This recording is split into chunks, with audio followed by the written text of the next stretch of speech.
La réforme de la Ligue des Champions. Eh bien oui les amis, les compétitions européennes reprennent dans quelques jours et avec elles la plus rentable...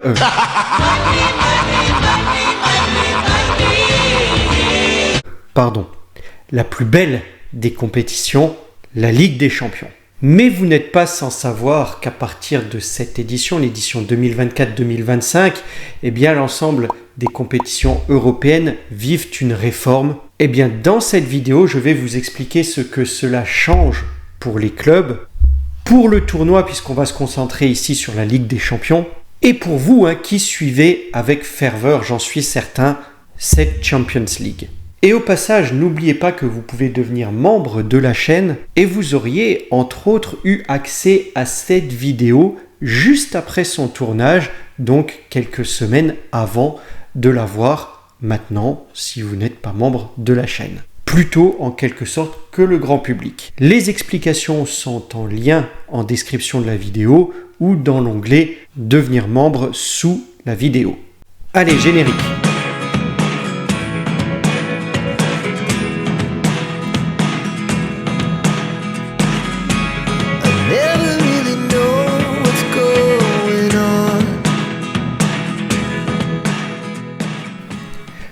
Bonjour les amis et bienvenue dans cette nouvelle vidéo concernant donc la réforme de la C1.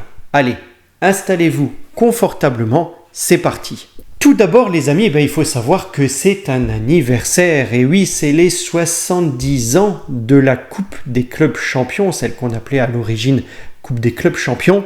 Et puisqu'on prend de l'âge, il est apparemment de bon ton de faire un petit lifting.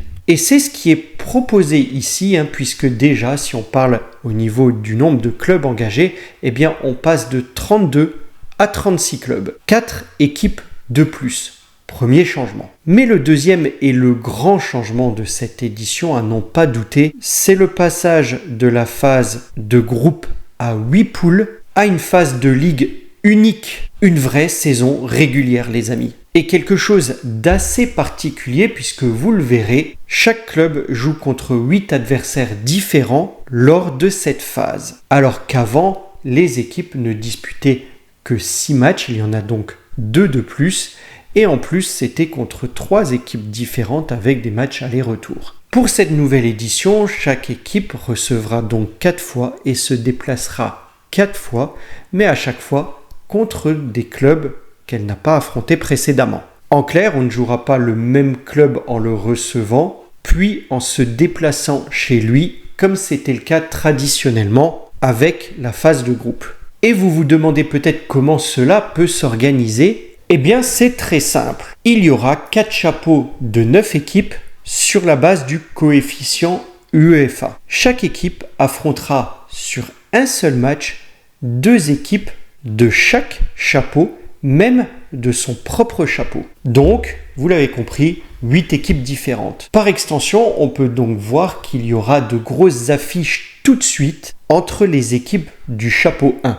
Dans ces 8 matchs, par exemple, le PSG pourrait à la fois recevoir le Real de Madrid, puis se déplacer la fois suivante à Manchester pour affronter Manchester City. Sur cette poule unique de 36 clubs, les 8 premiers du classement, puisque ça va être un classement traditionnel avec 3 points pour une victoire, 1 point pour un match nul et 0 point pour une défaite.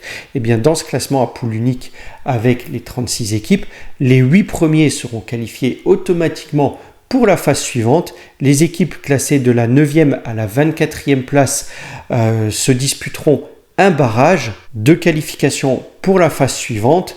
Et les équipes classées au-delà de la 24e place seront directement éliminées et ne seront pas repêchées dans aucune Coupe d'Europe. Leur saison européenne s'arrête là. D'ailleurs, les 8 premiers qualifiés directement seront tête de série et seront garantis de ne pas s'affronter dès les 8e de finale. Les barrages, eux, donc, qui concerneront les clubs classés entre la 9e et la 24e place, se joueront en match aller-retour de la façon suivante. Le 9e ou 10e affrontera le 23e ou 24e, puisque je crois que ça résonne par paire. Ensuite, le 11e ou 12e affronteront le 22e ou le 21e, etc., etc. Vous avez compris le mécanisme. Et dans ces barrages, comme pour la suite de la compétition, retenez-le bien, il n'y aura pas de protection. C'est-à-dire que deux clubs issus d'un même pays pourront s'affronter et deux clubs qui se seront déjà affrontés lors de la saison régulière pourront également s'affronter à nouveau. Et malheur aux perdants pendant ces barrages, puisque pour eux, leur saison européenne s'arrête là également. Il n'y a non plus pas de repêchage dans une autre Coupe d'Europe. Pas de reversement en l'occurrence en Ligue Europa. À partir de l'édition à venir, 2024-2025, les compétitions européennes sont indépendantes les unes des autres. Le gagnant de la C3 aura été une équipe qui aura été engagée initialement dans la compétition et qui ne viendra pas d'ailleurs. Revenons à la Ligue des Champions. Les 8 premiers donc de la phase de Ligue seront donc rejoints par les 8 vainqueurs des barrages. Pour arriver ensuite à quelque chose de plus commun, il y a 16 équipes et donc des huitièmes de finale qui débuteront à ce moment-là. Ce sera une phase à élimination directe avec des matchs aller-retour, huitièmes de finale, quart de finale, demi-finale, puis la finale sur un match qui cette année, pour la saison 2024-2025, se déroulera à Munich. Un point de calendrier, puisqu'on y est, la saison régulière débutera le 17 septembre et terminera le 29 janvier. Et oui les amis, il y aura cette fois-ci des matchs en janvier encore, il n'y aura pas vraiment de trêve hivernale là-dessus. Les barrages auront lieu en février et les huitièmes de finale débuteront le 4 mars pour une finale prévue le 31 mai. Donc vous voyez que le calendrier est quand même bien rempli pour toutes ces équipes puisqu'on ne s'arrêtera pas de jouer alors que traditionnellement dans les années précédentes, la Ligue des Champions cédait sa place au championnat ou à la trêve entre décembre et mars, il me semble, il n'y avait pas vraiment de match en compétition européenne. Et je vous donne encore une info pour être très précis. On risque d'avoir en septembre des matchs à 18h45 et des matchs à 21h. 2 affiches par journée sur 3 jours, mardi, mercredi et jeudi. Et ce sera un calendrier qui pourrait être une semaine exclusive Ligue des Champions et qui serait en alternance avec une semaine exclusive sur le même format de la Ligue Europa. Eh oui, parce que je ne l'ai pas dit, mais pour ceux qui se posent la question, la C3 subit elle aussi un lifting. Inspiré de la même idée, on partira également sur une poule unique, une saison régulière, comme celle que je viens de vous expliquer pour la Ligue des Champions. Alors les amis, plus de chocs, plus d'enjeux, plus de matchs, un calendrier qui ne s'arrête pas au niveau du football.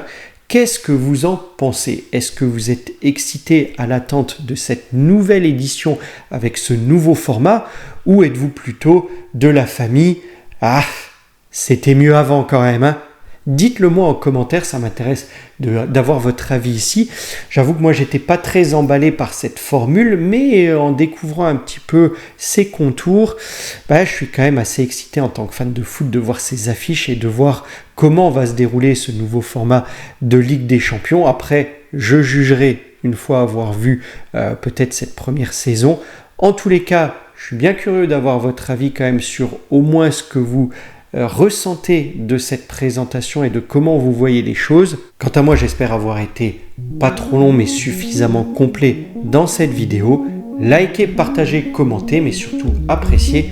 Et je vous dis à très vite pour une prochaine vidéo. Le micro a failli partir. Prenez soin de vous les amis. Au revoir, à bientôt.